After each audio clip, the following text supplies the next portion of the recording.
had an actual backpack that I could put on if I needed to and walk home. But physically, I wasn't in shape to do that. I had the stuff, but physically, I wouldn't have been able to walk home. You are listening to the Go Earn Your Salt podcast, brought to you by Salty Electrolytes. On this podcast, your host, Riley Rogers, explores the stories of people who get after it, get things done, and earn their salt. You will hear from high achievers who discuss what makes them tick, how they got to where they are today, and where they're headed tomorrow. Perhaps this podcast will help you go earn your salt.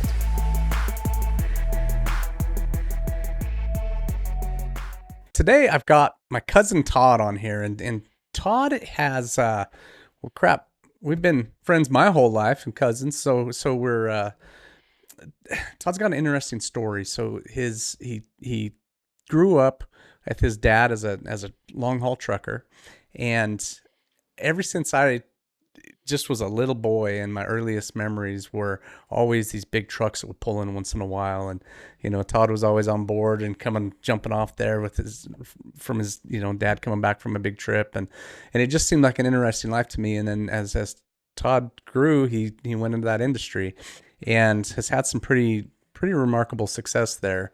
And then later in life here, he's started up some other adventures that I want to talk about. So some of those have been some physical goals, just fitness goals. Some of them have been, some other goals as far as starting a YouTube channel and building into that. And so, Todd, I just want to welcome you to the show, man.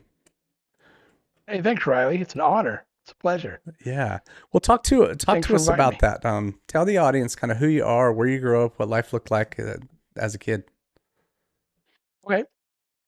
So I grew up in Blackfoot, Idaho, which is about 30 miles south of where Riley grew up. And I've got great memories of Riley, and he was a little bit younger than me, but not. It's funny how now I don't feel like you're any younger than me. I feel like we're here. I don't know if that's just part of getting older or what, but Riley was a little younger than me, and I remember the biggest, probably the best memories or the biggest memories that stand out of my head of Riley just for a second is probably Christmases. Christmases was a big part of our family, and we would get up. Just my grandparents loved Christmas, and we would get up literally just ridiculous early, 4 o'clock in the morning. They would show up at our house, and there's a whole ritual behind how we would get woken up with some sleigh bells, and then we would pack up and we would head to Riley's house, and wake Riley up and his family, and then we'd all end up at my grandparents' house on the Christmas afternoon and just relax and hang out as a family. So Riley's mom was one of my favorite people in the whole world. I loved Riley's mom and my Aunt Patty, and I've got great memories of my Aunt Patty. But and then I grew up in Blackfoot, Idaho, and then started my truck driving career in Idaho. And and then it's funny, you never know where life's going to take you. And now currently I live in North Carolina, and I never thought I would live all the way across the country. Idaho's where I'm from. I consider Idaho is still my home, but I live in North Carolina, and it's home now. So when I have an opportunity to visit Idaho every few months with my work, so I'm very blessed there. And so, but North Carolina's my home. When it comes to truck driving, let me tell you a little bit about that. Riley touched a little bit on my passion for truck driving. It come from my dad. I feel like I'm one of the luckiest guys on the planet. Truly, I feel like I'm so lucky because I don't know if anybody remembers, but in kindergarten they would, ask you what you wanted to do when you grew up. And we all had ideas. Everybody had, I wanted to be a fireman, a police officer, I wanted to be the kids wanted to be a football player or an astronaut, I mean, and I wanted to be a truck driver.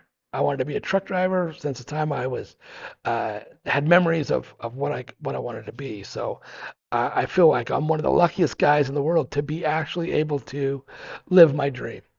It may be not everybody else's dream, but it was my dream. And I'm so honored and so blessed to be able to have actually done my dream and get up. It didn't even seem like a job. It's funny. I was talking to somebody about it this morning about truck driving, and that the first truck driving job I got, I went and interviewed and did a test drive, drove the truck, and I ran home and was my dad called me and said, "Hey, did you get the job?" I said, "Yeah, I got the job." Well, what's it pay? I don't know. I don't know what it Don't paid. I care. didn't It's a care what truck. it paid.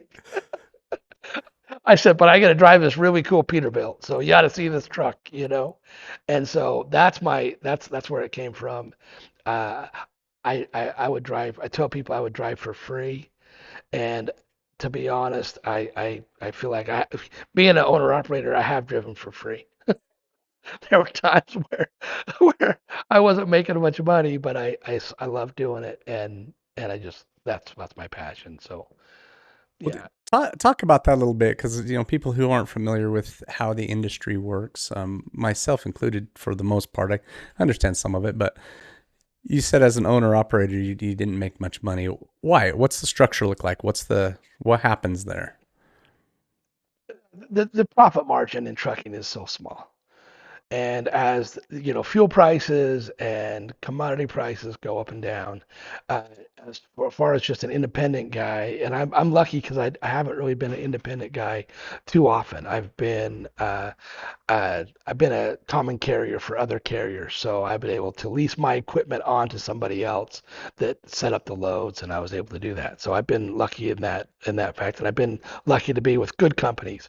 But as the economy has gone up and down, um, mostly is just profit margin. Your fuel is 90% of what success is your fuel. It's 50% of what you make. An owner operator is your of what you spend is fuel. So you take that right off the top, and then your expenses, as things go up and down and the economy changes, uh, the rates go up and down, and fuel goes up. So I've had, we done around 2000, what was it, 2007, 2008, when the economy crashed. That was a tough time. I was able to weather through that, but it was tough. It was tough. I had to really, suck it up, and like I say, there was a time there I wasn't making much money, but as an owner operator with a lease to a company, you lease on your equipment to that company, and you run on what they call their authority. So I was running on their authority. They paid me for my truck and the use of my truck and myself personally. But and there's some benefits with that. They lined up the loads, but you pay for that. You pay a fee, a percentage to that company for lining up your loads. Mm. Um, but if you get a company that has lots of loads, then that's beneficial than being an independent guy where you're out there chasing, you know, on the phone trying to find loads. If that makes sense. Yeah, so as an owner operator, what you're saying is most of the time you have to build your own network, your own customer base on who you would haul for. Am I getting that right? As a if you're 100% independent, then you are out there. You may have your customers that you haul for that are your customers, and if you can get in with a company, a tractor company, say that manufactures tractors or tractor parts, and you haul their parts, and you go out and get their load, you take it across the country, you drop it off, and you find something to come back to load another load of their tractor parts. That's one way to do it. I went the other route. I leased onto a company that they had the loads, and I run everything through their dispatch. Yeah. And So so, so what that means is, as an independent truck driver, you're not just driving a truck. You're a salesman. You have to prospect. You have to get out there and find leads and find loads, absolutely. because you don't want to take a load out one way and come back empty, right?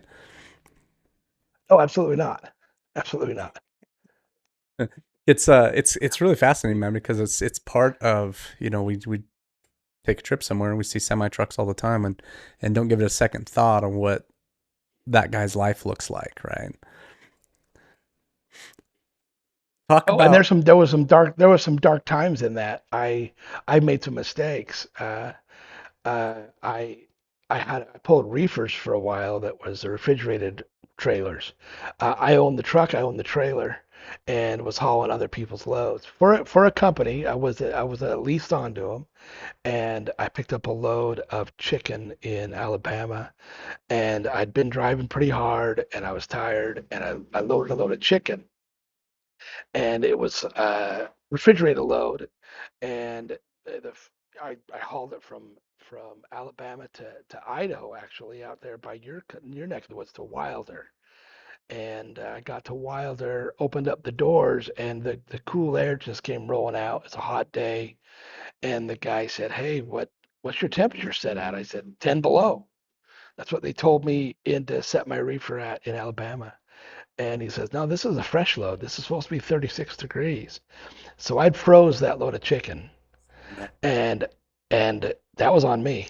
That was on me. I had to. It did. I ended up going through my insurance and taking a big claim on it, but I ruined that whole load of chicken for that company. I couldn't deliver that, and that was a big lesson that I learned. But as an independent guy, you take that. You take that on the. That's what insurance is for. But your neck is really out there as far as making mistakes, and so insurance was good, but still then my rates went up and I paid for it the long run.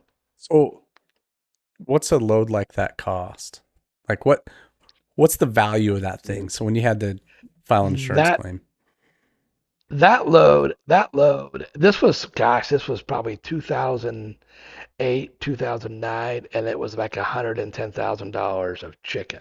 Yeah, that you're on the It hook was a for. straight load. Yeah, yeah. It was a straight load of chicken breasts that was strictly just chicken breasts that had been already pre-cut, sliced open, butterflied open. Mhm. So it was pretty high dollar. It was actually the company was for I can say it. It was Taco Bell that was owned the chicken. So their standards are pretty strict as far as there was nothing wrong with the chicken, but it wasn't meet their specs on what they needed to do for their manufacturing. So they just said, "Sorry, it's yours now." So it was a dark day, Yeah, oh my but we got gosh. through it. You you and I went on a trip one time off the chicken subject, but you come and hauled me along on a couple ride-alongs over the years. It was a great time, and Right? it was always good visit time. But one time we were hauling gas. It was if I remember right, it was CO2 gas for Correct. another chicken plant, if I remember right, or at least a frozen foods outfit that they used it, I guess, for flash freezing or something. But the Yep. what I didn't realize is that you had to fill your own tanker, which meant climbing up to the top of that thing, operating with these high pressure gases. You had to find a train car that was off the siding somewhere and go to that location and refill that, haul it That's back and right. forth, right? That's And that, right. again, it's parts of the industry that we just people don't realize even exist, right? I certainly did, and I was really surprised by that. But there's some risk to that, right? You climb up on top of that train car and fall off that dang thing, or don't hook a connection up right and take high pressure gas to the face. That's a can be a dangerous stuff. So talk about that a little bit, man. What kind of things you guys face out there? That was that was the that most of my career has been in the hazmat industry, and I'm still currently in that industry hauling the gas. So we've branched out to lots of different gases. What we do now is all cryogenic gas.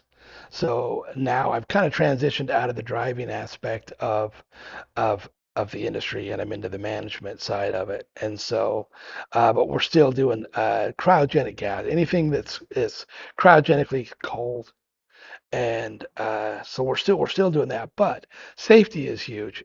It's huge. Uh, Being safe. It gets overlooked, and I joke about being safe, and I think sometimes I don't know if you're a fan of Mike Rowe, but I'm a big Mike Rowe fan. Love that guy. But he talks about being overly safe, and sometimes you can be too safe, and productivity slows down. And I agree with that to a point, but safety is paramount. Um, and now as a manager, I have to take care of my guys, and so I preach to them about safety all the time. So and training, we do lots of training. We're constantly training and updating, and then going back and relearning the stuff that we already know. We all should know it already, but when it comes to trucking, safety is paramount, especially with what I do. I mean, with the industry that I've kind of my niche is as far as hazmat and maybe all safety is important in all trucking, but it's definitely a huge part of what I do now, if So that makes sense. the hazmat, when you're talking about, is it toxic stuff or is it more just dangerous because it's cryo? Uh, both. We do lots of stuff that's I can't say a whole lot about some of the stuff that we haul because we're a common carrier for a big gas company Mhm. that everybody knows, and so I don't want to get in trouble and say too much about what we haul and where we haul it to. But we do haul a lot of toxic, dangerous. A lot of the stuff that we haul is placarded. Uh, Dangerous, poisonous.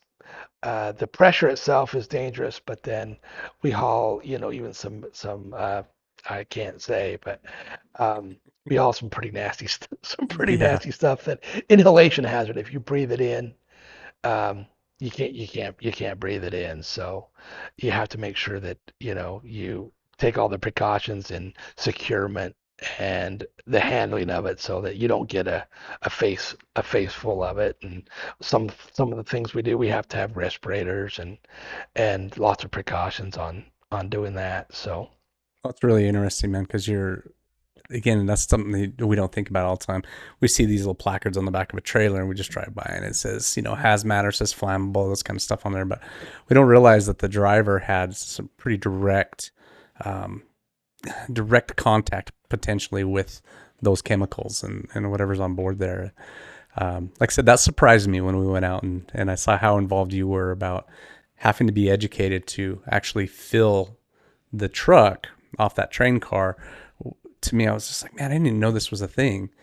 And this is stuff you've got to know I because there remember was certain connections and certain order of operation to do that with. And again, dealing with climbing up on top of these machines and impression stuff was, to me, that was new, and had no idea that drivers dealt with that kind of stuff.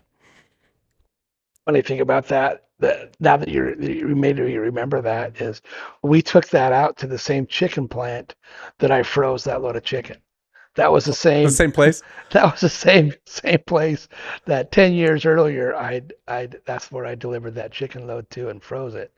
And then that's where me and you went is out to that same place and delivered the carbon dioxide for the flash freezing of it. Yeah. So rather than having them stored in their freezer, they can run it right across the manufacturing line, freeze it and box it and ship it then within an hour rather than manufacturing it, storing it, and taking up storage space. So that's the CO2 is used for everything, but that's what that place was using it for. That's it. That's super interesting. I remember. So I remember another time we did a run, and we went somewhere in Eastern Oregon, and we picked up a load of onions, right? And it Yep. was Yep. it, it was kind of winter time. It wasn't super cold outside, but it was kind of in the freezing part of the year. And I remember being surprised because there was a cover on the onions, but you had it open on the sides so the air could flow through it to prevent freezing, right? Right. And Right.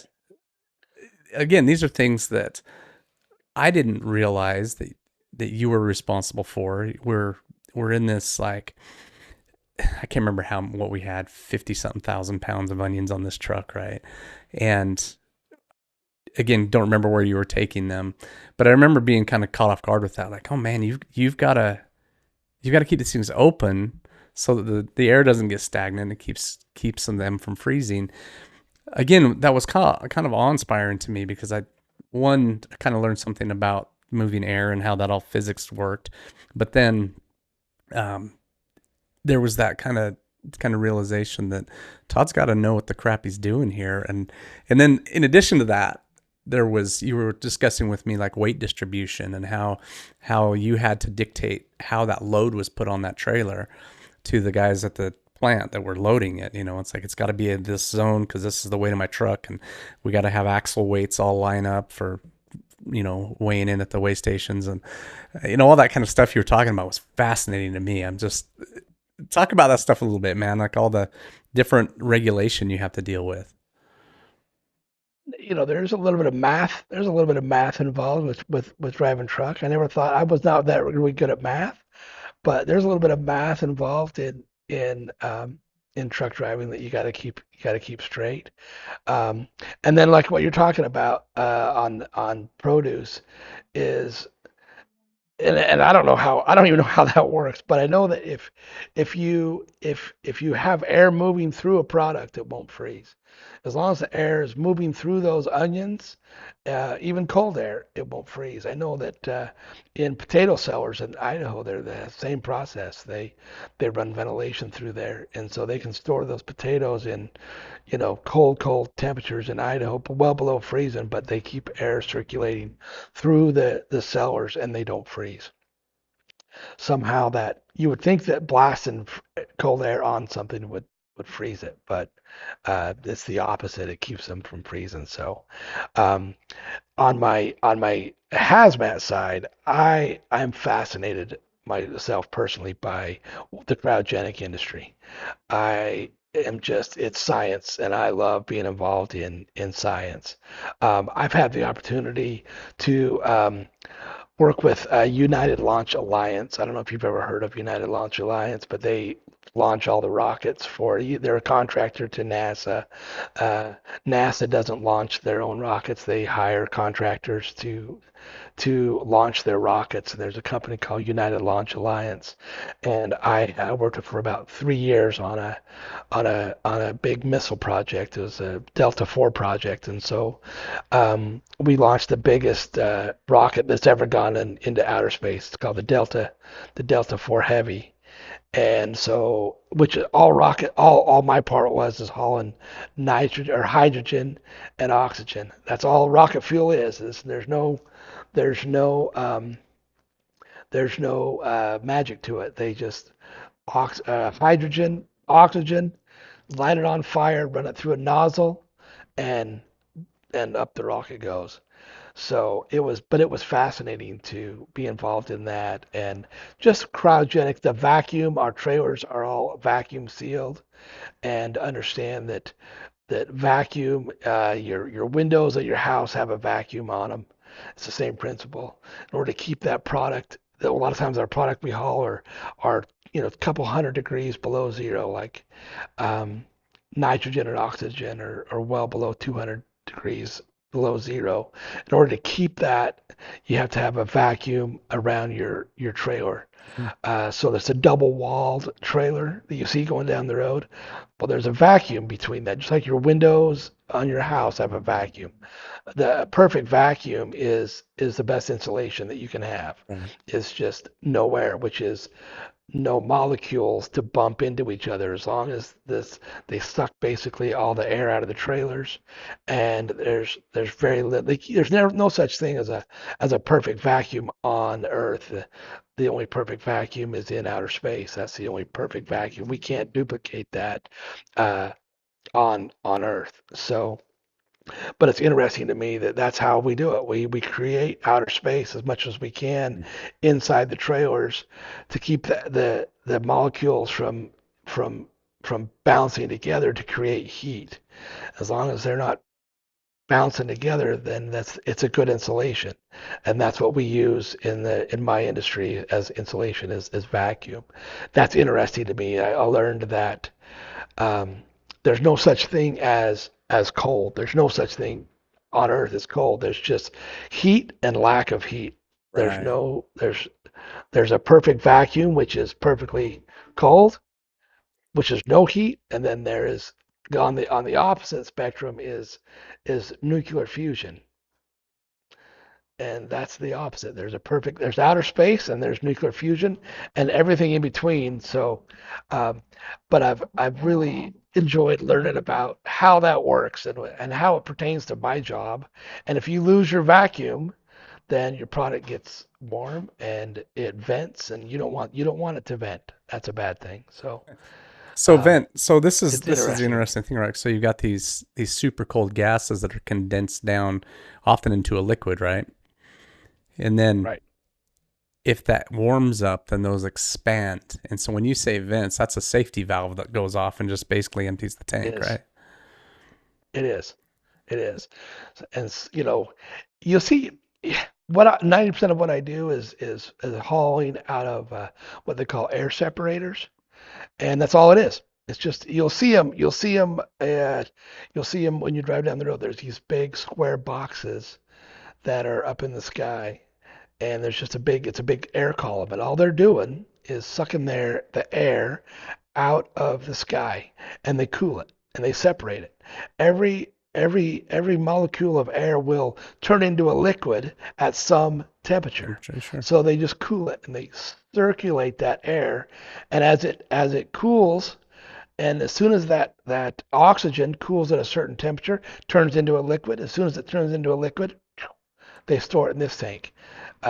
Nitrogen turns into a liquid at a certain temperature. As soon as it hits that temperature, off it goes into its tank. And as all the air is cooled, it's separated into liquids, but they get it right out of the air that we breathe. So, it's kind of a misnomer that we breathe oxygen to breathe, and we do need oxygen to breathe, but we need nitrogen. We 90 here, most of what we breathe is straight nitrogen. Mm-hmm. Yes, we have to have oxygen, but what we're breathing is more nitrogen than it is oxygen. And then we're breathing it all, but that's what the air is made out of. But that's it in a nutshell as far as cryogenic gases. Is we just suck it out of the sky and cool it down until it turns into a liquid, and then we put it in a tank and take it somewhere. In essence, That is fascinating, man. You got me curious now. I'd like to learn more about those air separators.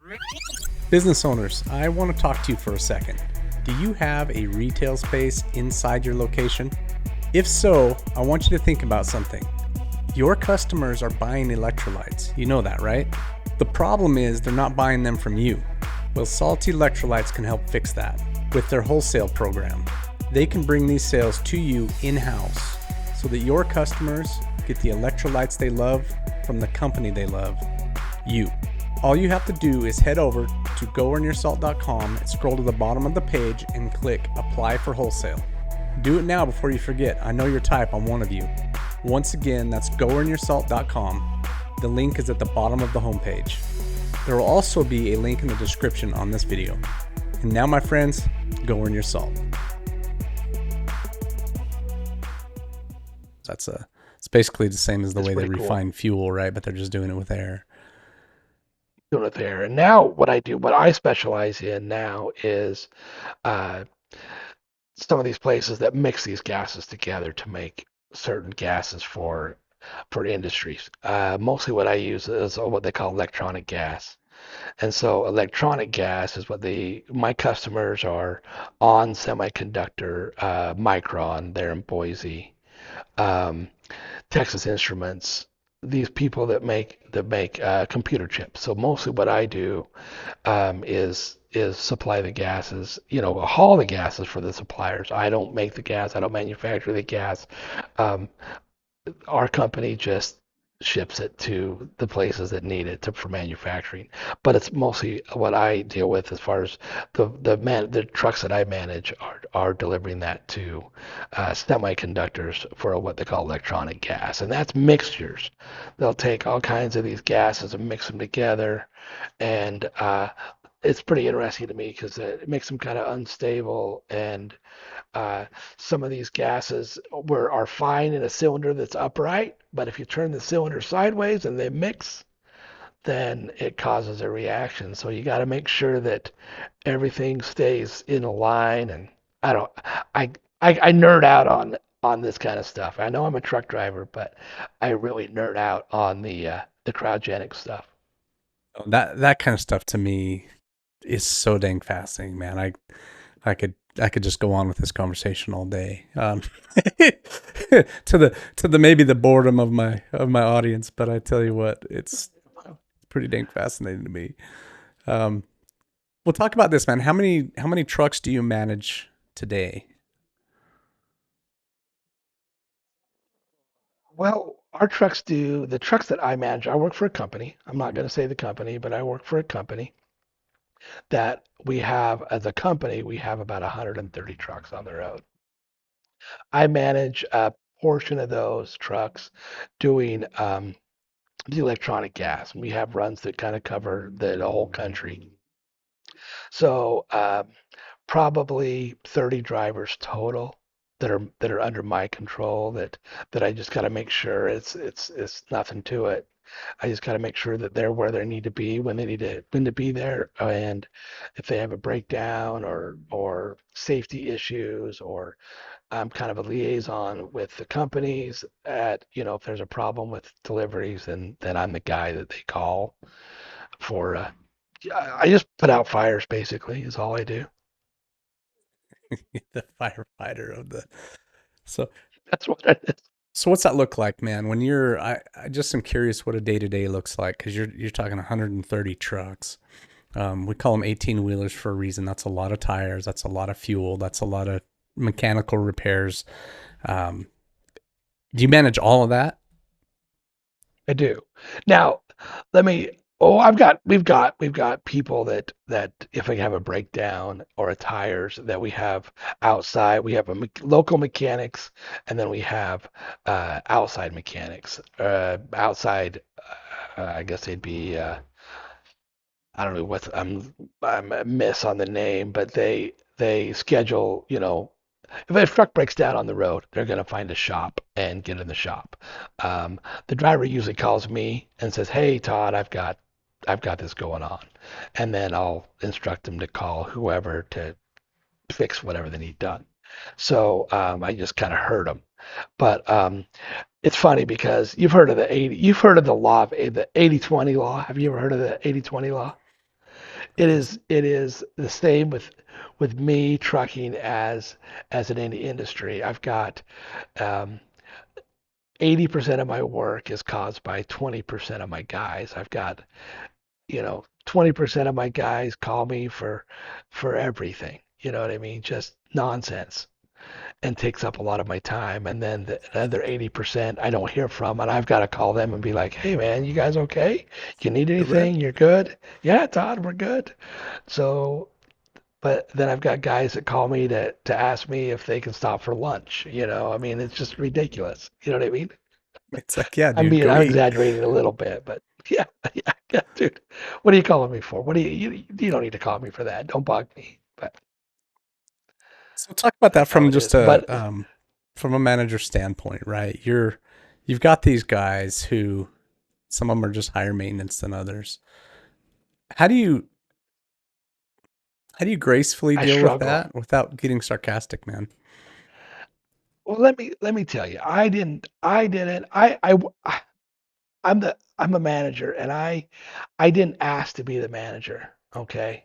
So I've worked my way into this position as a manager of trucks, um, mostly because of my experience, not because I didn't apply for this job. It just kind of grew into it. Okay, so I struggle. I don't think I'm a good manager because I expect everybody to do it the way I do it. I've had to really retrain myself to be like, hey, every driver's different. Everybody does it different. I've got the way I do it. I think it's hard for somebody who comes from a driver standpoint to then become a manager because I have a little experience on I know how it should be done in my eyes. Mm. So I expect these guys just to do it the way I do it, and I tell them, the way I think they should do it, and then they don't do it that way, and I used to get really frustrated because I'm like, gosh, why is he not just doing it the way I told him? Just do it the way I tell you, and it'll be fine. But I realize that my way isn't the only way. It's my way, and I've got I struggle with personalities because um, I owned a lot of trucks there for a while, and I would want to hire guys that were just like me. I wanted friends. I wanted to hire people that I got along with, and I like to have fun. I like to joke around, and and I would hire these guys, and I realized quickly that you can't do that. You just need to hire guys that can get the job done. You may not like them. You may not like their personality. You may not get along with them. But I've got guys that I don't necessarily get along with, but they do a really good job. They do a great job. All right, dude. So I've had to, yeah, I You had to train myself to just be like, hey, that's what they do. you just said something there that I think is so stinking wise because and managers and business owners in general need to hear it because it's a struggle, it's a pain point for everyone in those positions, right? Is that there's a job that needs to be done. There People are going to do it different than you would, but as long as the end result comes along that's proper, don't worry your little head about it, right? Just let it Right. happen. Yep. Yep. That's tough for some people. I think some people that really are better at it than I am because I just want it to be done the way I do it. Yeah. But Well, it so gets done, and I've learned to kind of take a step back and let them. I tell my drivers now, hey, you drive the ship. It's yours. That's yours. How you do it, as long as you're doing it safe and on time, that's the beauty of trucking. There's a freedom involved in that. And so I just let them have it. Let them do their thing. And then if they're unsafe or they're doing something that I need to step in and counsel them, then that's part of my job. But if as long as they're getting it done, then I kind of take hands off as much as I can. do you have a story that stands out where somebody just come in and you really struggled with the way they did something, but at the end you had to kind of just admit that, yeah, shit's okay. They can do that. Do you have one of those that stands out? Yeah. I had a guy.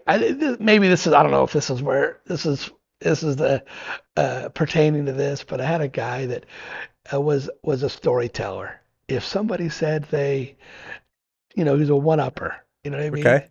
He'd done it all. He'd done it all. You know what I mean? He'd driven every kind of truck. He could drive up every mountain. You know, he just was just a storyteller.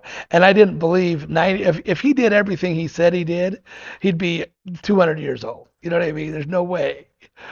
But he frustrated the heck out of me. I just was like, oh, this guy, he drives me nuts. Um, and then I changed the way I dealt with him. I changed my instead of of not wanting to talk to him, I started to ask him questions. You know what I mean? I wanted him to tell me these crazy stories. And I just changed how I treated him and my attitude towards him, and I we ended up being, I kind of understood him and just like this guy's just crazy pants and he just needs to talk and let him talk. And he did a good job. He did a good job. But I had to change in my head how I dealt with him, if that makes sense. And and it ended Absolutely. up just how I kind of had fun with it. I kind of had fun with him. He doesn't work here anymore, but I ended up really having fun and would look forward to being around him just to hear the craziness. You know what I mean? So I don't know if that's where you. No, no, it's funny how that works because I've known people that way too. The one upper. I love that you give it that title because that's a real thing where you're just like, yeah, and yeah, you'd have to be 200 years Yeah. old to have done all the stuff you've Right. done, right? Right. Or at least claim to have done. So when you're talking about this guy and you change your perspective as far as how you interacted with him, where did the idea come from? Was that something you read up on, you studied, you asked for someone else for advice, and where did that come from? I don't know. I know that's kind of a bad answer, but I don't remember what flipped the trigger. But I think I just realized in my head I have to figure out a way to deal with this, because it was driving me crazy. And I had to just, how am I going to be around this guy? And it just kind of, it was pretty, I think it was kind of organic on how it came about. It just kind of happened. But um, I had to change something or I was going to, go crazy. And I think a lot of it with truck drivers too is that they're probably lonely. I like being alone. I love people. I'm a people person, but I'm fine with being alone for days. Um, and I think I need it. And I think a lot of truck drivers, some of them are that way, and then some of them don't like being alone. So when they get near people, they just let it all out. They just gotta, throw up everything that they need onto you. You know what I mean? And so I think that's what this guy was. He was just lonely, and he was a single guy, and just had a lot of stuff to talk about. Yeah. And he wanted you to like him. He did. He wanted you to like him, and he wanted to be your friend, and he just wanted to to share what he had. You know what I mean? Yeah, I think we all do that to a point, right? You meet somebody and you're talking to them, realize they're into a certain hobby or this kind of thing, and we're gonna bring up the thing that is closest to that and kind of have something in common to talk about. But you know, we've all Right, right, been around those people who are like, man, I got nothing. right, right, I really want to have something in common with you, but I got nothing. right, right. Um, And I try to do that. I do. I try to do that. I think that's part of not necessarily being a manager, but just people as a whole. I try to find common ground with anybody. If you don't, if you don't have a lot in common with them, there's got to be something. And if you can find that, then a lot of times your relationship will change with that person if you have just one thing that you can talk about with that person. And I think people want to be heard. And I've got, and I talk about that with people. I've got a couple drivers that they call me for a lot of just nitpick stuff or nonsense. And I think it's just they want to be heard. They want somebody to acknowledge that they're doing their job, that because I think it is lonely sometimes out on the road. And so I think people as human beings, we just want to be heard. And I think that's where a lot of it comes from. you, as you're kind of watching this happen, because you mentioned liking to be alone, but then also you mentioned lonely, and they're two different things, right? You Can you talk about that a little bit? As far as what, Riley? Like Just as the far the as difference what that between life being looks like, right? Because you talked about these guys calling you for some nitpicky, kind of almost ridiculous. Can I go to lunch sort of a thing, um, right. because they're out there starving for some people attention. That's lonely. That's a different Well, thing than that is lonely. wanting some alone That time, right? is. That is. And I think it's getting with the way that communication works nowadays. Um, we have satellites communications in all of our trucks. Mm, And so the driver can go a driver and our company's more hands-on. We call our guys, hey, we check in with them. Um, we it's not you're not a number here. You're not just a truck number. There's these big companies where these guys will go weeks, months without ever speaking to anybody that works for them. mm. And we don't do that. So I think those guys, everything's done through the computer in the truck, the onboard computer that they send messages back and forth. All of our trucks have got basically tablets in them, that we send all our communication. Everything's done through that. And so they don't have to talk to us. And some guys like that. Um, I I'm the type of guy that I just wanted to do my job. I didn't want to less hands off. Let's just let me go do my thing. I like that. But I'm a people person. So when I'm around people, I like to interact and socialize, but I'm okay with my personality. I'm okay with going out for a week at a time, um, and not talking to anybody. Period. Just being alone. Um, I actually need that, and I struggle with that now. That's a little bit what we'll talk about with my motorcycle stuff is as I'm not driving truck, I need that escape. Driving truck was my escape from. Uh, I tell people I solve all the world's problems when I was driving truck. I had all day long just to think, which is good and it's bad. It's a dual-edged sword because if you have a problem that you're working on, uh, me personally, and I was driving, I had time to figure it out, sort it out in my head, figure out a plan, go over pros and cons and how this would work out. And I can usually solve that problem. The bad thing is about it is if you can't solve the problem, if it's a problem that you can't solve, then you're stuck in it. You've got 11 hours of driving of windshield time where you just you just it can drive you crazy if you can't solve the problem and you're thinking about it. And you can't escape from any other distraction. You can't distract yourself. It's just you and your thoughts.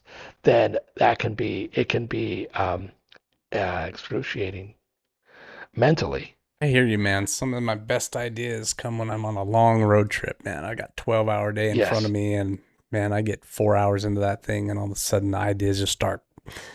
And some of them are good, yes, some of them aren't.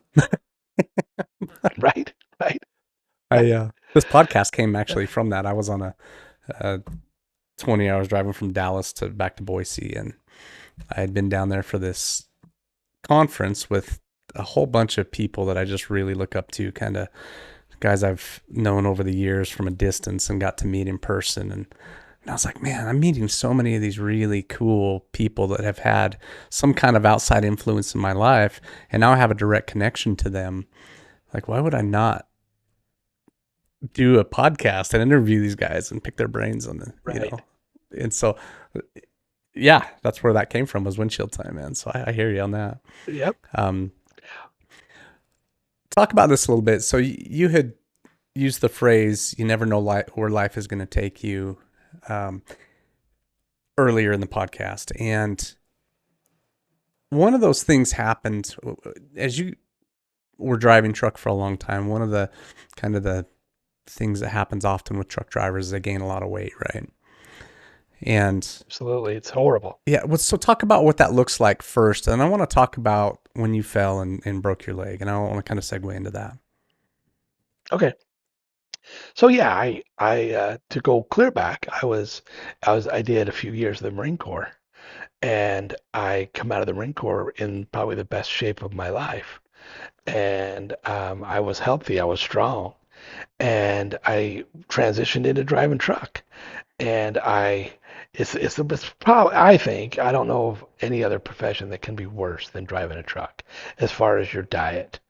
Um, Back in the day, there used to be when I first started driving, there was sit-down restaurants at every truck stop. That you drive, you'd get out, get done with your day, you'd go in, you were tired, you sit down, and this was before cell phones. So we all had 800 numbers at our houses.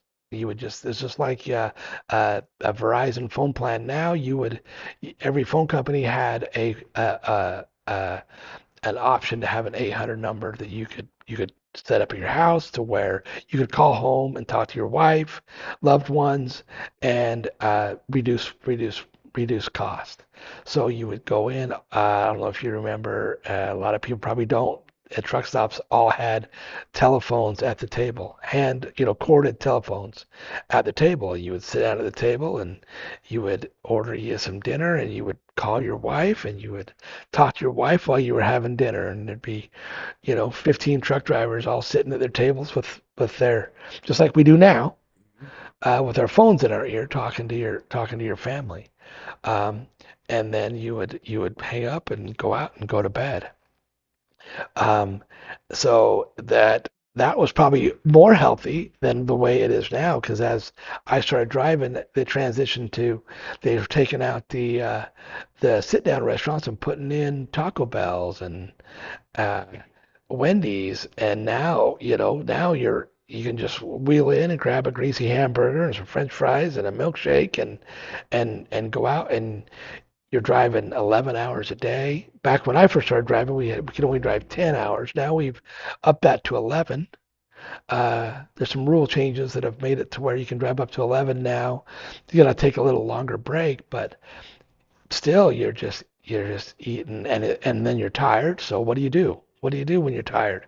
I'm guilty of it. Last night I woke up at about 11 o'clock last night in New Jersey. I had to do a run because one of my drivers had his wife had surgery as emergency surgery, so I had to go trucking and do his run up to Boston. So when I woke up in New Jersey last night about 10 o'clock and drove all night. I haven't been to bed yet. And so you're tired, and what you want a snack. So the way I avoid it now is I just don't buy it. I don't buy it. It's not in the truck. And so if it's not in my truck, I don't eat it. But back in the day I would. I would just buy some bag of chips and and I was thin, so it just gradually, month by month by month by year, and then I just got unhealthy and more unhealthy and more unhealthy, and then as you get unhealthy, your energy level goes down, and I woke up one day and that uh, did cause my accident. I was doing some heavy haul. If you want me to get Yeah. into that what happened there, but I was around 300 and like 10 pounds.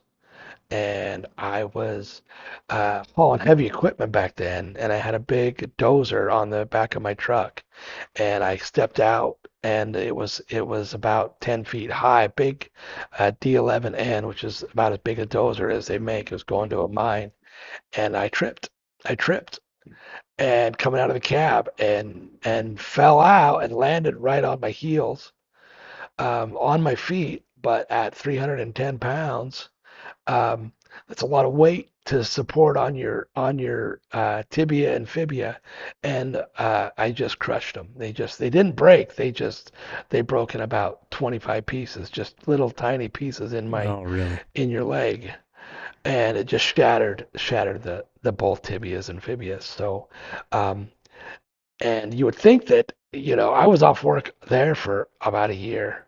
Didn't drive.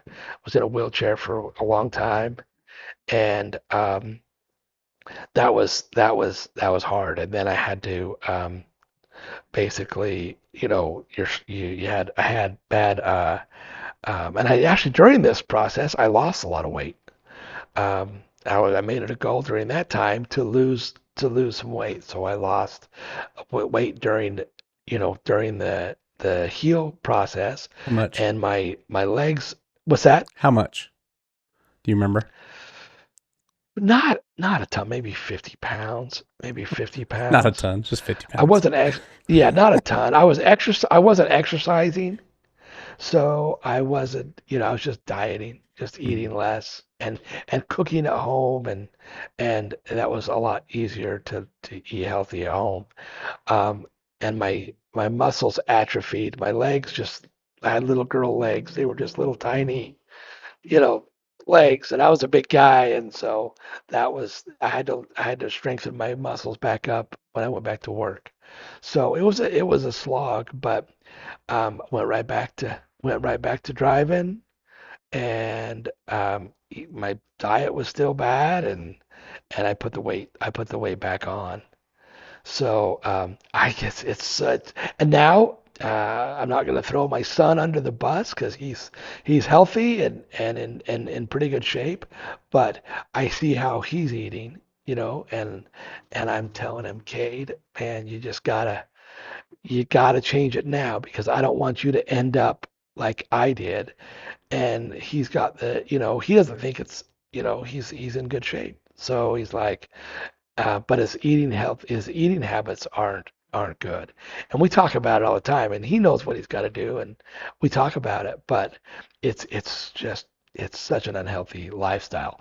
That being said, there's guys out there that do drive trucks that manage it very well. I just managed it poorly, and 90% of us manage it poorly because of the the food options that we have. But um, the truck stops are getting better at options, but uh, I think maybe I'm talking too much, Riley, but uh, during COVID is when I really saw I was driving full time during COVID. That was kind of the beginning for me is COVID because everything shut down. So I would pack my own food. I'd cook food, put it in my truck, and you couldn't just stop at a truck stop. All the restaurants were closed. And I started eating better then when you didn't have the options. And so that was kind of the start of my, weight loss is is during COVID, believe it or not. So I guess if anything good came out of that, maybe that's it. Yeah. Can't say much, but that was good. so so talk about this, man, because you had talked to me here, gosh, probably a year ago now, um, about this about hiking. Yeah, I want to call it trekking, right? Because that's kind of what you do, Yeah. and it's a pretty cool thing you've done, hiking some of the like the Appalachian Trail and some different things, different long stretches of that. Can you talk about that a little bit? That was pretty cool to me. Hey, has all that talk about salty electrolytes made you wonder what all the fuss is about? Have you thought that maybe one day you'd like to try that stuff? Well, today's your lucky day because Salty Electrolytes is offering free samples to listeners of this podcast who have not yet tried this amazing electrolyte supplement. All you have to do is head on over to goearnyoursalt.com and use the code PODSAMPLE at checkout to receive your free sample kit. There will also be a link in the description of this podcast. And now, let's get back to the show. Well, well, so it's that's a whole discussion.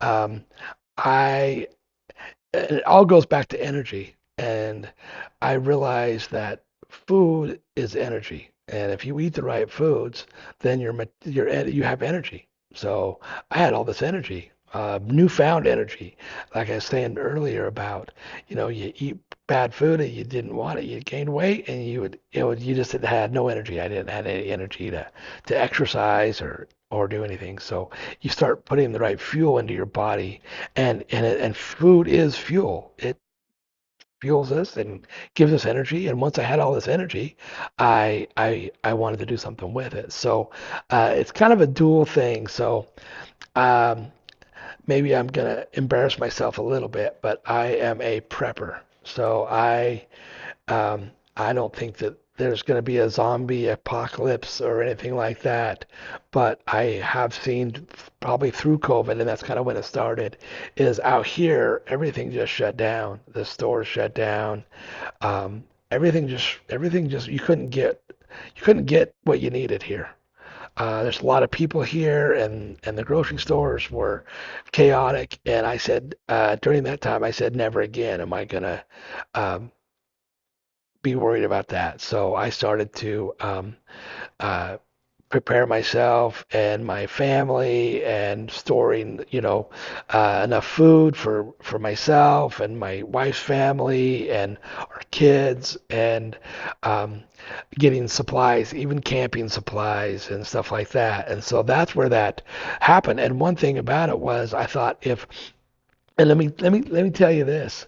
Me and my wife were in a snowstorm on I-95. We were trucking together one night, and this is how it all started. Is I'd been prepping a little bit, and I always carried extra supplies in my truck. I had MREs. I had a case of MREs in my truck. I had some blankets, some candles.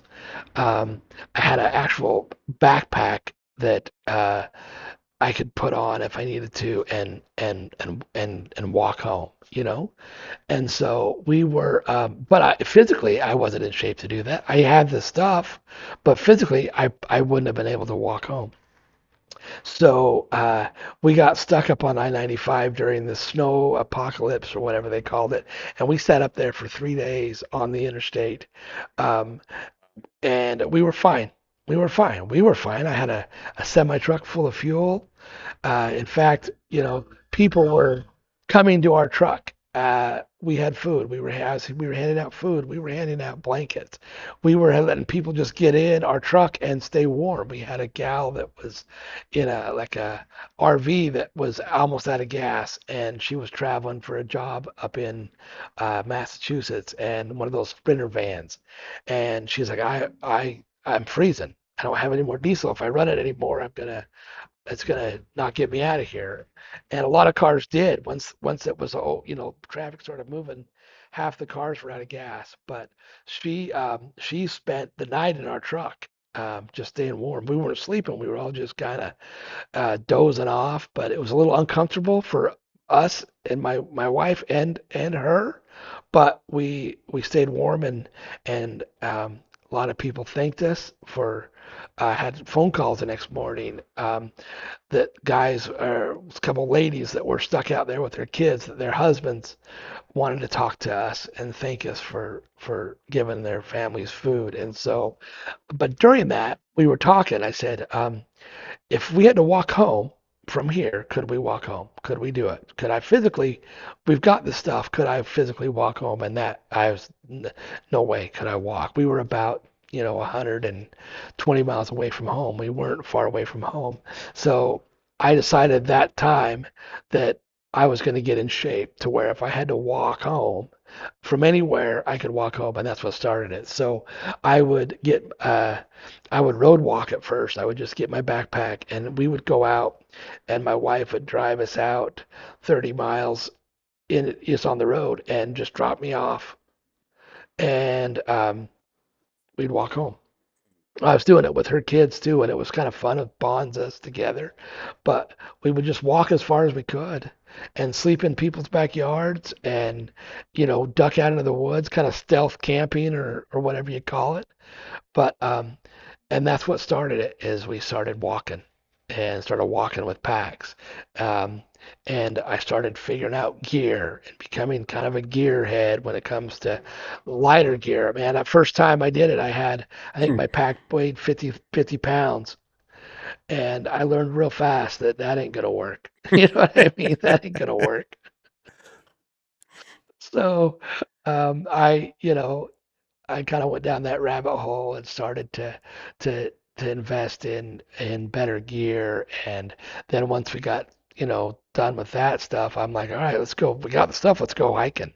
So I started hiking. North Carolina is great for that. We have lots of trails. We have the Appalachian Trail that comes through. We also have a trail that's kind of attached to the Appalachian Trail that goes to the ocean. They call it the Mountain to Sea Trail. So I can go out on a Friday night and get dropped off and walk as far as I can, and then just camp out.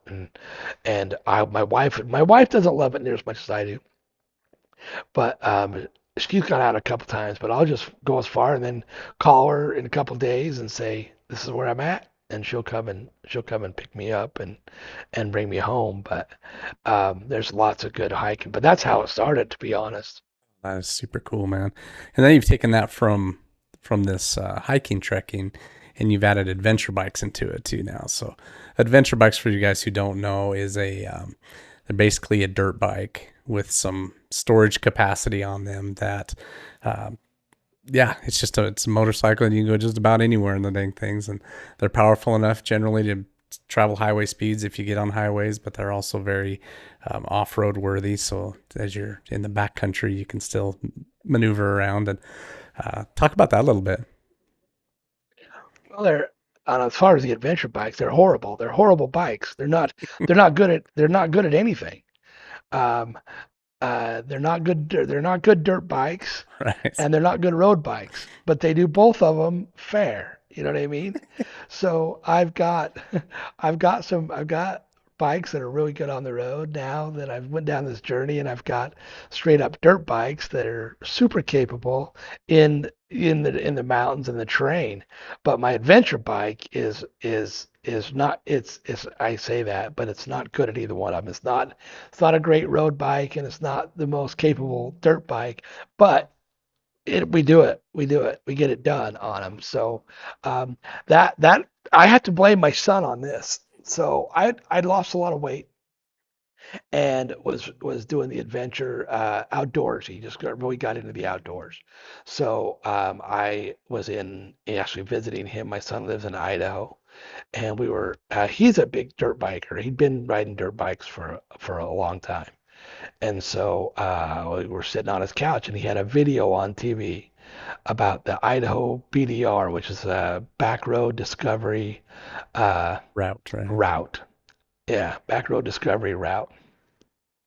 And so there's out west, and now they're really expanding. They're out here a lot, but they've got a back road, basically a route that these guys have gone out and mapped out to ride as much off road as you can in any particular state. I think all the 11 western states have got a route, and now we've got one that goes through North Carolina. We've got them. They're just everywhere. Florida, Texas has got them. They're really expanding. This company, it's a nonprofit outfit. Check out the BDR. They're awesome. Um, and I said they were camping out on bikes and dirt bikes, and I'm like, he didn't have an adventure bike at that point. He just had dirt bikes. I said, we should do that. I want to do that. Let's go do that. So I came home, and within a couple of weeks, I'd bought a bike before he did, and then he had to go out and buy a bigger bike because he's like that. Had to one up dad, huh? Um, yeah, of course, of course. Well, his writing ability is way better than mine. So, um, but that's how that got started. So we started doing that, and that has become absolutely what I live for. Um, I think about it. I obsess about it. So I've taken two things. I still like to backpack, don't get me wrong. And the weather's getting to where it's cooling off out here, and I'm really looking to do and looking up forward to doing some solo backpacking because I can't find anybody to go with me. So 90% of what I do is solo, you know. But again, it's where I get in my head, and that's my spot. I can go out and hike and solve all the world's problems and tell nobody about it. But but but the adventure bikes have become a passion. It's spilled over now. I'm sitting in my shop right now. It's my motorcycle shop, and I bought a property out here that is really neat. It's got a rural fire station. This used to be a rural fire station. Um, it's got three bays where we're not talking the giant fire truck. I guess the three big giant trucks could fit in here, but they were more rural trucks that fit in here. And I ended up purchasing one of these fire stations that was on my property. Basically, I couldn't really sell it, so I had to buy it. So um, anyway, I've turned this into my motorcycle shop, and as I'm looking around here, I just it's a mess. I've got a mess. It's become a huge problem for my wife, but it's great for me. But it's definitely taken over, and this is where you talk about my days and what I do. Um, I'm so blessed because I have a job where I can I have time, and that's what's changed. The big thing that's changed in my life is I have time now to work on bikes, and that's become a big thing. I like to build bikes and work on bikes and ride bikes and uh, and then I have the opportunity to go out west and ride with my son, and we've done some big trips, and I've done quite a few cross country trips on the bike, and it's fantastic. And so much so that you started a YouTube channel, and I want to talk about that, man, because like this podcast and like so many other people do, we look at people on the internet and we think, oh, they were just made to do that. But as I'm in the early stages of this podcast, you're in the beginning stages of this YouTube channel. man, you're sticking yourself out there for the public to judge you, right? And so there's this insecurity that happens with that. First, tell us what the name of the YouTube channel is, but then also talk about that insecurity, man. What it's like. Okay. Well, you hit on something there that is important, and I look at what you're doing, and I'm gonna plug you because it's your personality, Riley. Um, yeah, I think personality, you have to have a little bit of a personality to do what you're doing, and people are gonna watch you because they want to watch Riley. Um, they want to hear you. Your opinion matters, and you're entertaining. I went back and watched your old podcasts, and I just thoroughly enjoy watching Riley, and that's what's going to make Thank you. you a success. Is because you're genuine, and I think people are going to want to watch you. You have a personality that people are drawn to, and want to you have something to offer them. Means a Um, lot, man. Thank you. you betcha, and that's straight up. So, um, I have a very it's not an exciting life, but I enjoy life. I have a passion for life, and so there's been people that have just said, Todd, I wish we could just follow you around with a camera and video what you do. Just a day with you. You should, I didn't really have the drive at first to do it. People were just like, Todd, you should do this. I think people would want to watch you. And I'm a big YouTube watcher, so I watch people. I have my niche that I watch, and I enjoy gear. I enjoy adventure. I enjoy the outdoors, and I'm passionate about it. So I take this very serious. It's not a something that I just want to dip my toe in. And one thing about my personality is usually when I go in on something, I'm all in. I've went all Welcome in to the on club. backpacking. I went all in. Yeah, yeah. And I don't know if that's necessarily a good trait or not. Yeah. I think to me it is. To my wife, it's probably not one of the greatest attributes that I have for our marriage, but it's not a cheap it's not a cheap hobby, and it's not a cheap endeavor, um, but so that's probably her, that's probably her, she comes home and I'll have a new bike in the garage and be like, where did that come from? Like, oh, that old thing, it's been here for a while, but Gosh, but I know it's bad. you gotta be careful Um, with that. I know. And my wife's the greatest. She's super supportive, and we are a team. We are absolutely a team in everything that we do, and I wouldn't dream of doing anything that she wasn't on board with. Um, and I'm blessed that she supports all my craziness. Um, but that being said, um, gosh, I'm losing my train of thought here, Riley. Um, Coming back to that the being to the said, insecurities of the channel and kind of how you've. yeah, yeah. Um, I've gone back and watched people that I really highly uh, admire on YouTube. Okay. Go back and watch their early videos when they first started out 10 years ago and watch their insecurities. And I go, man, if they're the same. They're the same. I think the biggest thing that I deal with now is nobody's watching. Nobody's watching. You need to do it when nobody's watching, you know? As far as And screwing up when and nobody's watching, well, no, I'm saying that when you first start, you make your first video, right? you don't have anybody watching. There's nobody. You don't have any viewers. You don't have any subscribers. So you're putting it out there, but nobody's watching. It takes a little bit for people to start watching you and paying attention and and actually give a crap about what you're saying. For You know what real, I mean? for real. But um, well, how do you feel the same way? Absolutely, man.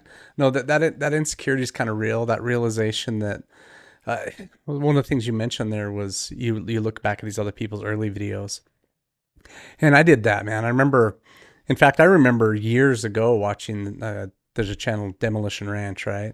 And I remember seeing his, Yeah, he was a young man. His videos were terrible.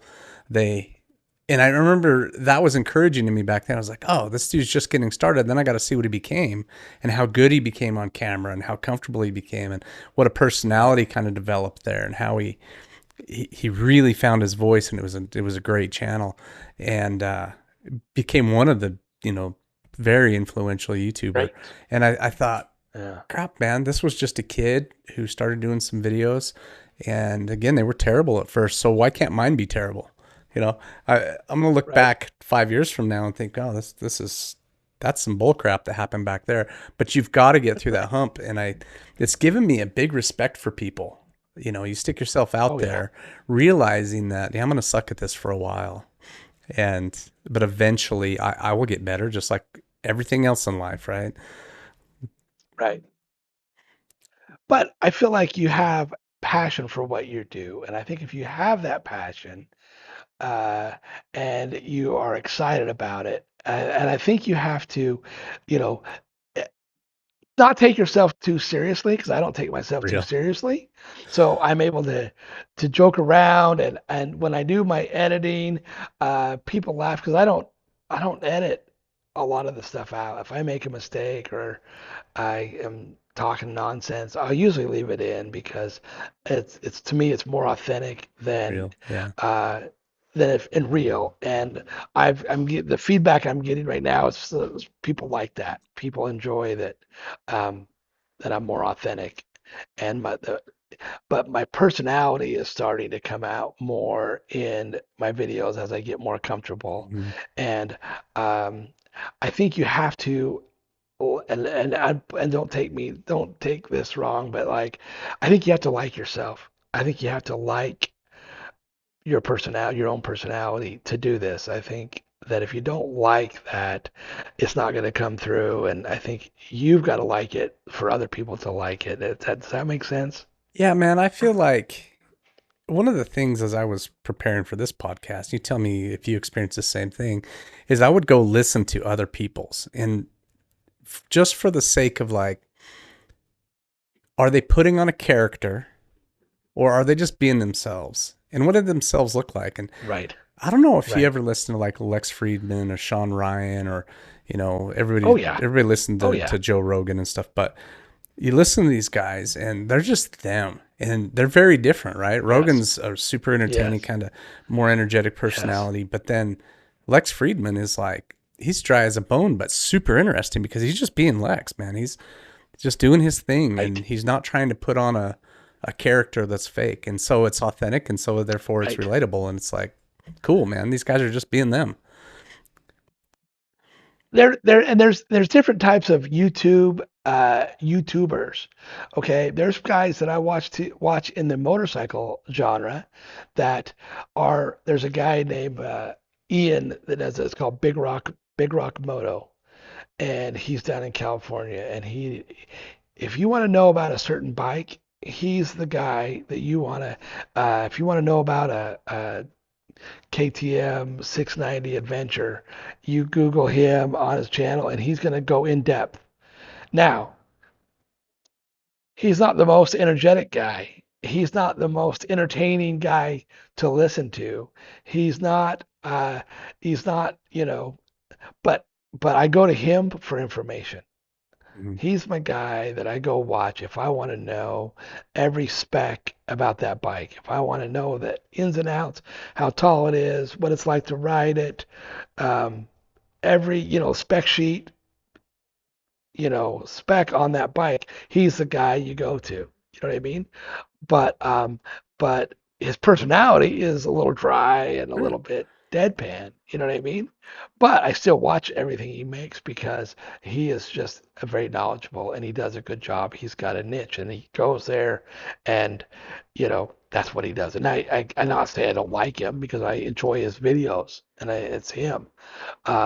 But then there's guys that I watch that they're just fun to watch. They make you feel good to watch them.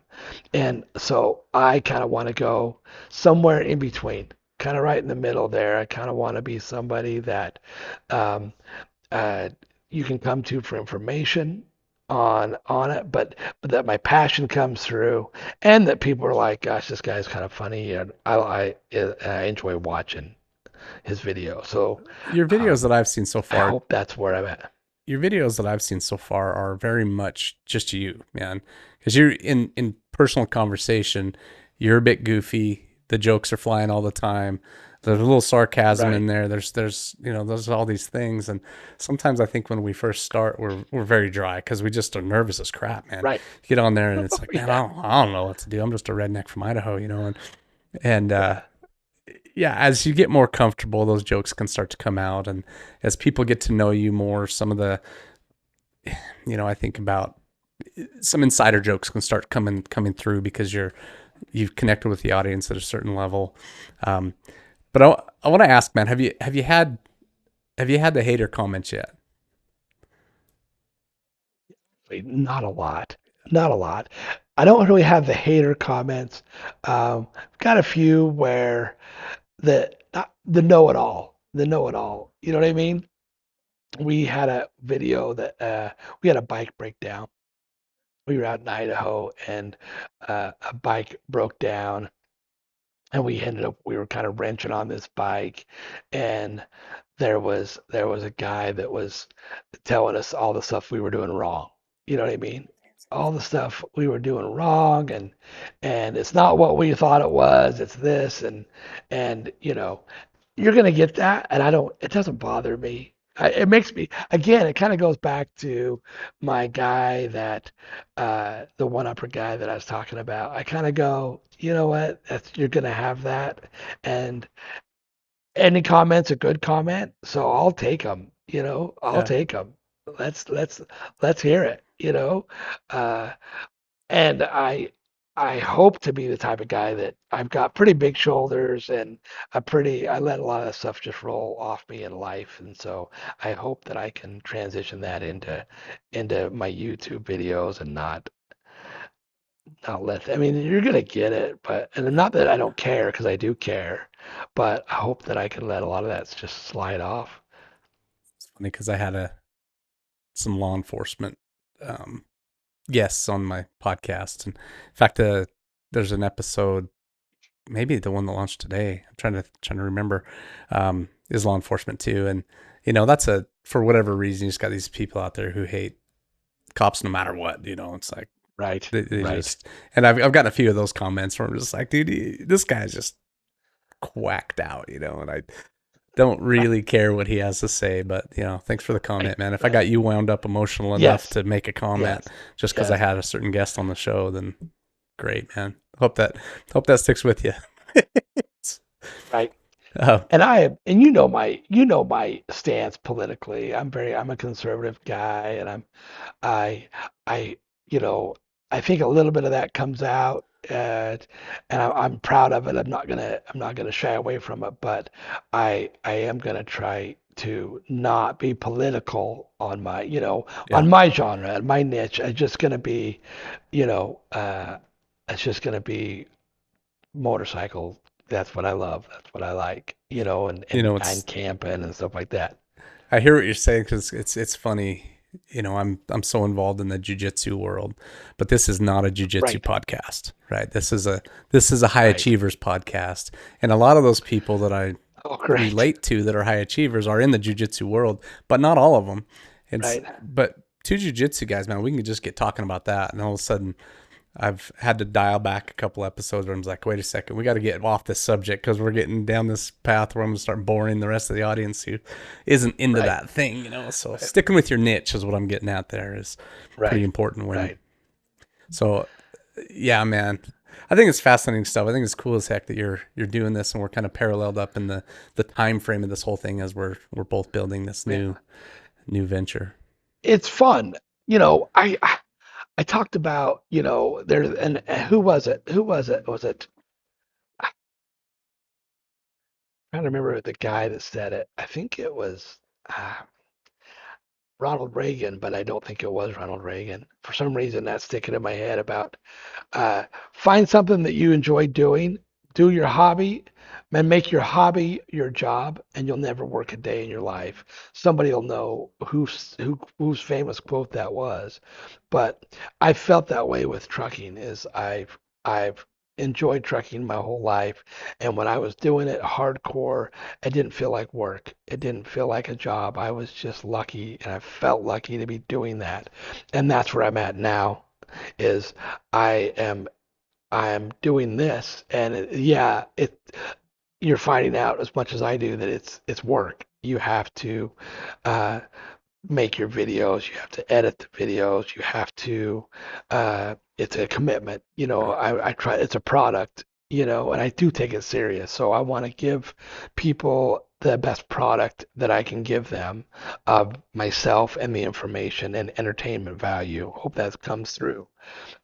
So it's work. It becomes a job, but I hope that I love it and I'm having so much fun. That's what my wife says the same thing. She says, "Hey, as long as you're having fun, I support the time and the effort and even the money that you're putting into it to to do this. As long as you're having fun, and you're enjoying it."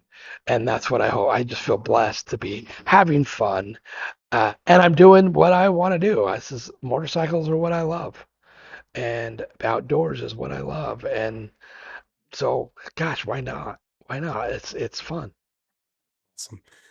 Todd, let's switch gears a little bit. I got some lighter questions I'd like to ask my guests. And when you're on the Go Earn Your Salt podcast right now, and when you hear that term "Go Earn Your Salt," what does it mean to you? Boy, I debated on wearing my "Go Earn Your Salt" shirt today. I didn't know if that would be over the top. No, that would have been cool, man. That would have been bonus points. I don't like, oh, would Riley appreciate it or not? But I thought, I should wear my. But I wear that shirt. I wear that shirt probably at least every 2 weeks. I wear my "Go Earn Your Salt" shirt. You know what I mean? And what I love about is the reactions I get from other people and what it means to them. You know what I mean? But "Go Earn Your Salt" means go out and sweat.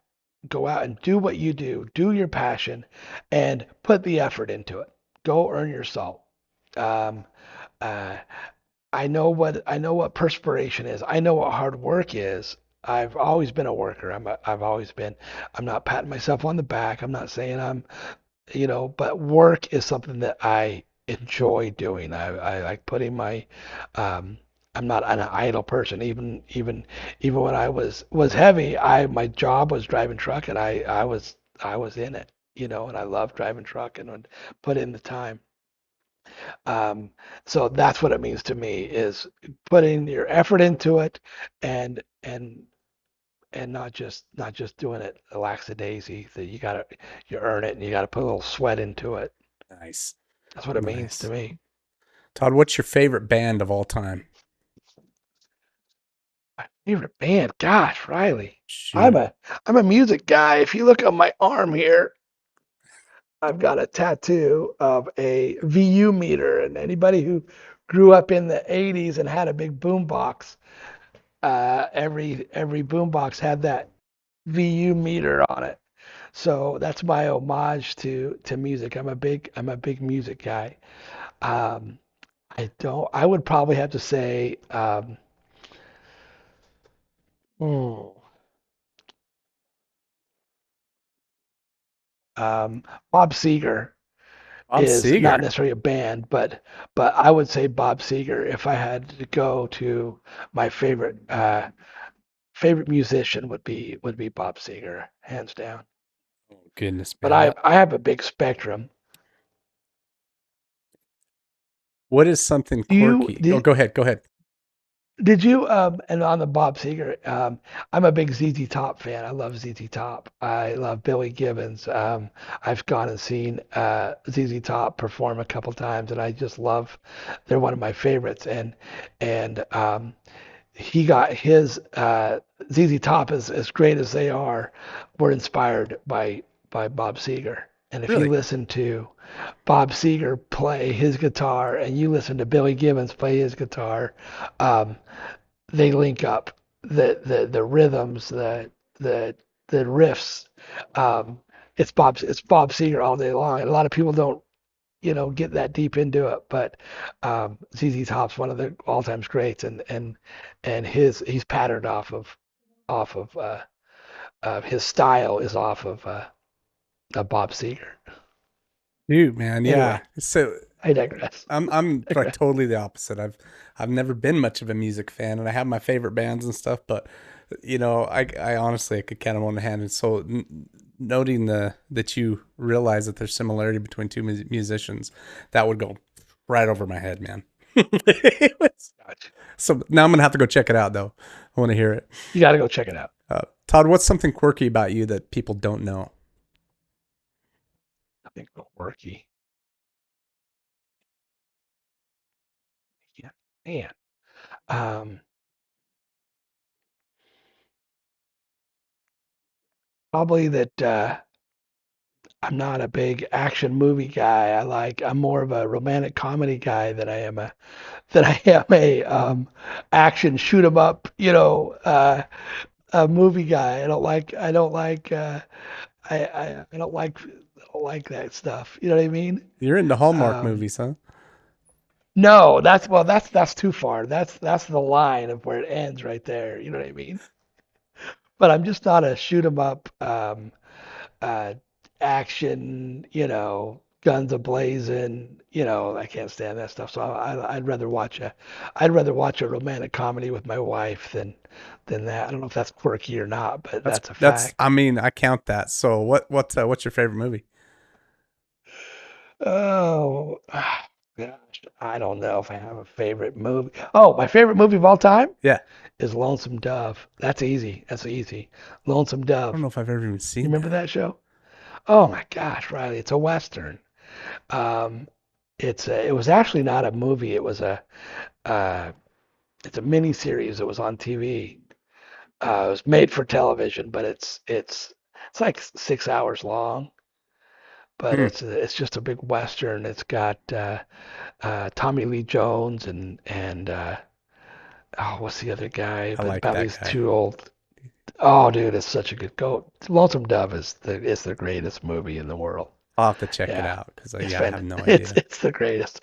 Yeah. Oh, why? Okay. And then I've got one more, and that's Smokey and the Bandit. Come Uh, on. I mean, come on. Smokey and the Bandit is. I just watched I that about watched that three the other weeks day. ago.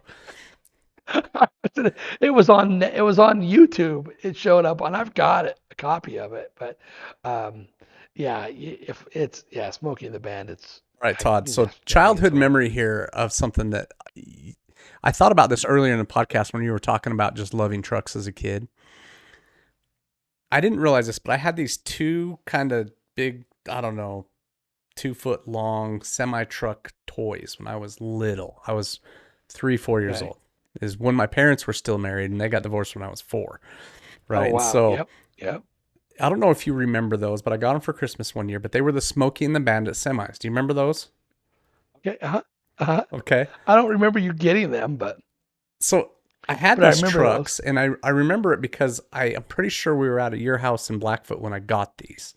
That's when I unwrapped them at Okay. Christmas time.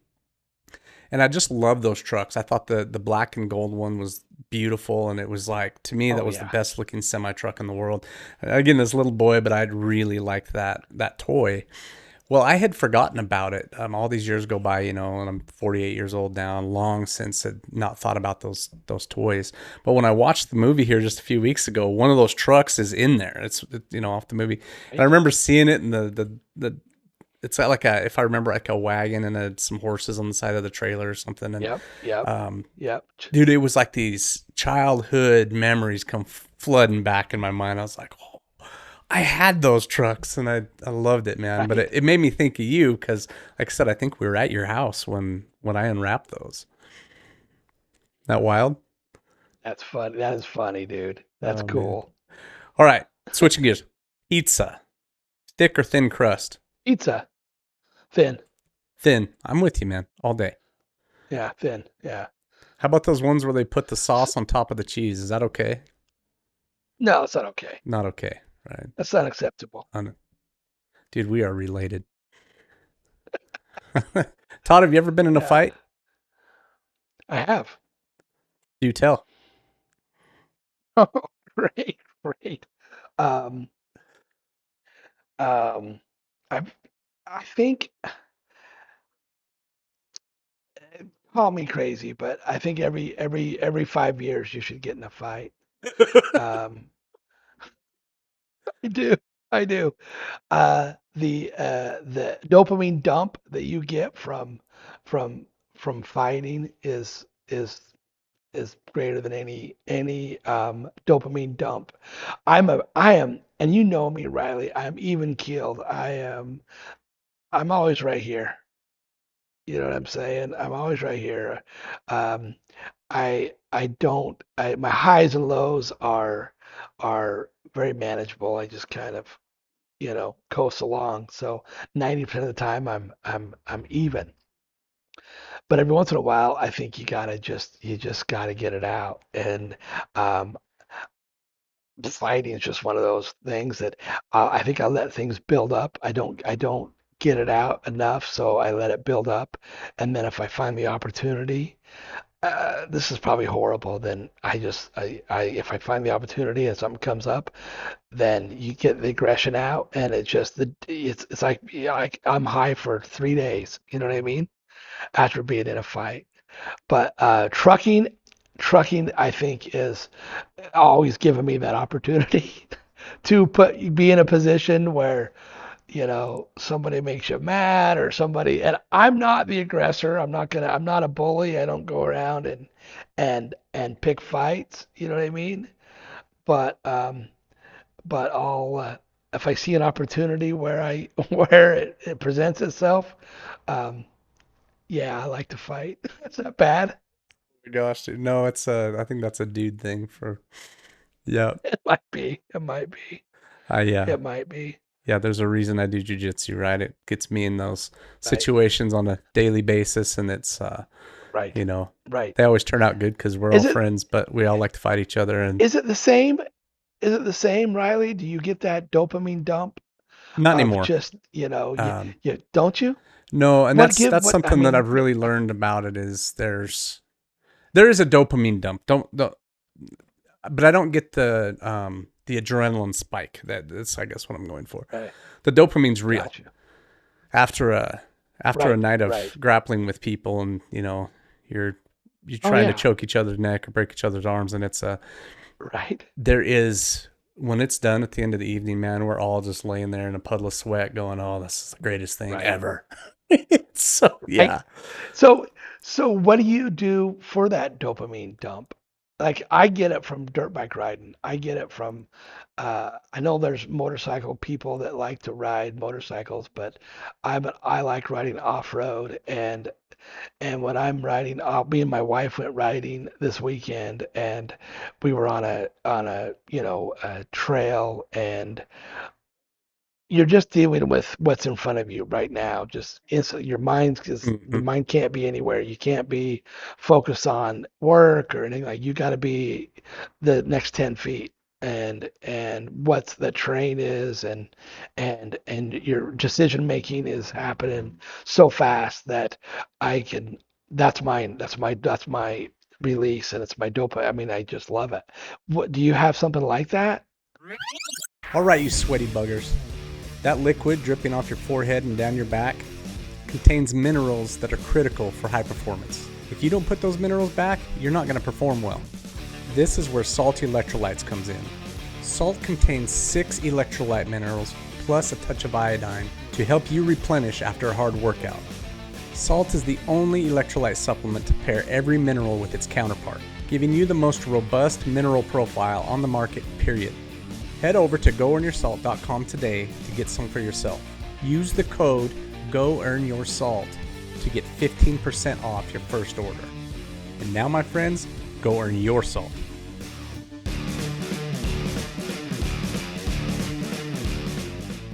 Yeah, man. No, You guys do. I in know. jiu-jitsu describe that exact thing. It's that I have to focus on this person, what's going on right now. The rest of life's problems can't even enter in because I'm so focused Right. on not getting choked right now, right? This Right. fight's That real makes and it's right sense. in front of That me, makes and sense. that's Yeah. exactly the same thing, man. The focus is so total that when it's done, you're just like, oh man, I did this thing and it's amazing. And it's addicting for exactly the same reasons. Yes, Exactly the same yes, reasons, you know? yes. And there's a sense of accomplishment with maybe getting on a difficult trail or going fast on a difficult section that that you just feel like you've accomplished. There's a sense of Yeah. accomplishment, No, it's and that's exactly the same. that's why I ride dirt bikes. Exactly the same, you know. And I do that with distance running. I do that with on my mountain bike. There's a giant mountain in front of me. I got to climb that sucker, you know, without an engine. You know, it's and it gives you that same Right, thing. You get right. to the top of that, it's like, all right, man, I did it. That's awesome. Um, Yeah. Todd, what's the scariest moment of your life? Scariest moment of my life.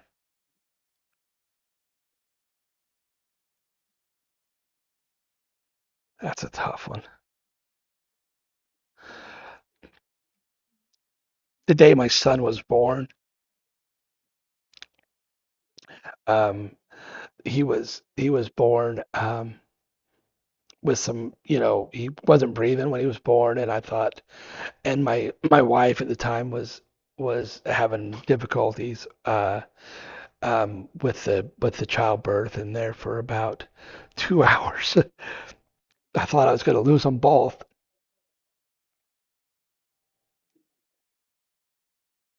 I was devastated. I didn't know what I was going to do for those 2 hours. I was terrified.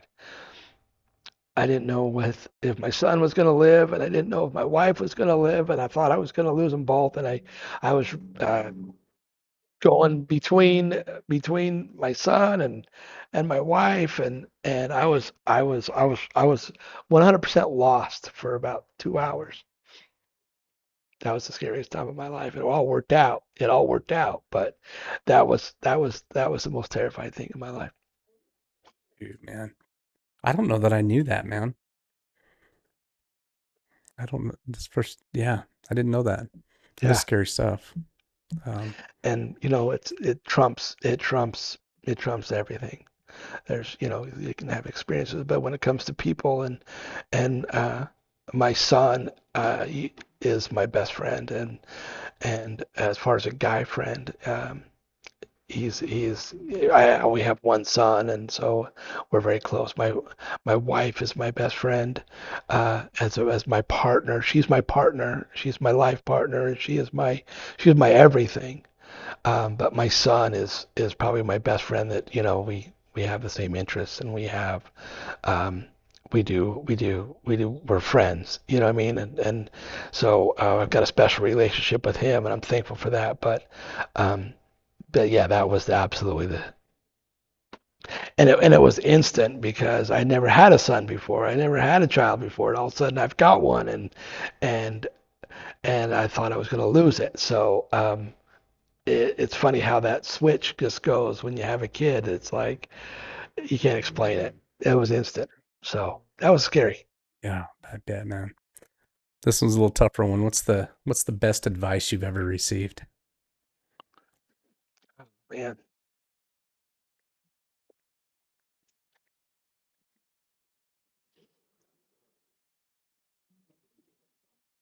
stay in the boat. Say that You again. gotta stay. You gotta stay in the boat. Um, stay in the boat. That I have my convictions. Um, my belief in God, and my belief is as and life can get in the way of that, and you can even my hobbies and life and the outside influences can affect our lives, and I try to that no matter what happens in my life, I need to stay in the boat and keep there was and where that came from was uh river rafting. And I'm not a river rafter. I'm terrified of water. I'm terrified of water.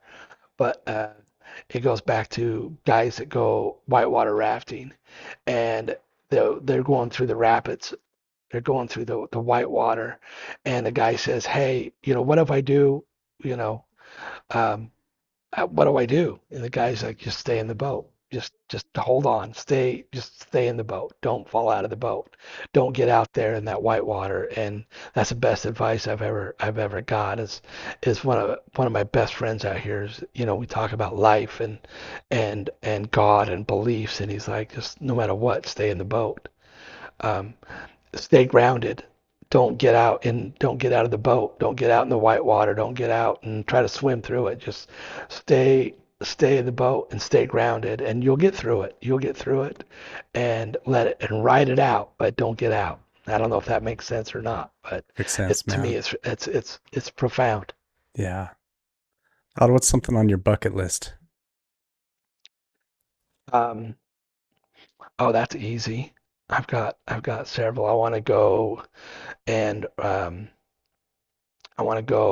as soon as possible and ride over the Himalayas on dirt bikes. Me and my son, we want to take a trip and go to India uh, and rent bikes and ride over the Himalayas and just to do it together. That's my bucket list. That We sounds got several cool. trips, but that's on the highest. That's the highest list. That sounds cool. What is a It's gonna be what is a cool. book that you would recommend everyone read? Well, the obvious one is the Bible. Maybe that's cliche. You know what I mean? Yeah, besides the Uh, Bible. call What me would you call me cliche, but the book. I know again it's cliche, but this Seven Habits of Successful People. Have you read that book? Yeah, is it the seven habits of highly effective people? Is that what you're Yes, yes, Yeah. yes. That's a Um, definitely a good book, man. um, I also I also read and again it's political, but I read George Bush's book called The Decision Point about his decisions, after 9/11 and say what you want about George Bush, but um, it put it in a whole different perspective for me, and I have nothing but respect for what that man went through, and I was in the military and served under his dad. You know what I mean? But I was never in the Marines when George Bush was president. But um, that was a really good book. It's called Yeah, I think Decision Point, if sometimes, I man, we remember want right. to sit back at a distance and judge people's decisions after we've got all the information or think we do, Right. and Think they we had to do. make that on Yeah. the spot with less information. And Yes. that's, yeah, it's Yeah, that that was a good book. armchair quarterback kind of thing. Right. Right. Right. Right. Um, Todd, what's next for you, man? What are you gonna do from here? It's easy. I'm gonna keep my nose to the grindstone and just keep. I take this my YouTube uh, aspirations very seriously. So I've got big aspirations. I want to keep doing that and then just enjoy. Like I say, I've always enjoyed driving truck and transition from that into doing something that I love. And now I've got we talk about um, goals. I've got some high goals. I've got some trips that I want to go into.